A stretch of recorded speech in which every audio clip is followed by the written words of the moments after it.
समझ में आता है कि it is उसके चलते हुए हमारे यहाँ दो तरह के People's Party today celebrated its founding day, honoring its founding members who have been with the party since its inception. The party's leader expressed gratitude to these members for their dedication and commitment. Speaking at the occasion, National President Conrad Sangma welcomed new members and leaders who have joined the party, emphasizing that everyone is part of the NPP family.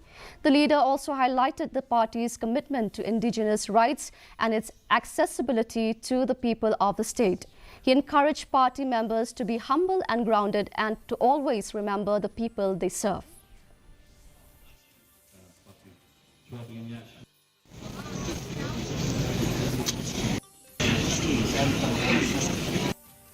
The important thing to remember here.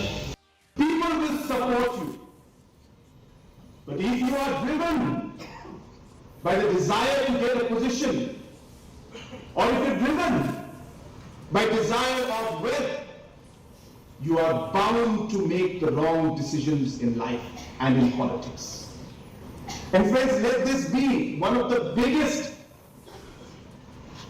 points or takeaways, I should say, from this Foundation Day. Then let our politics be driven by the need to serve the people of our state.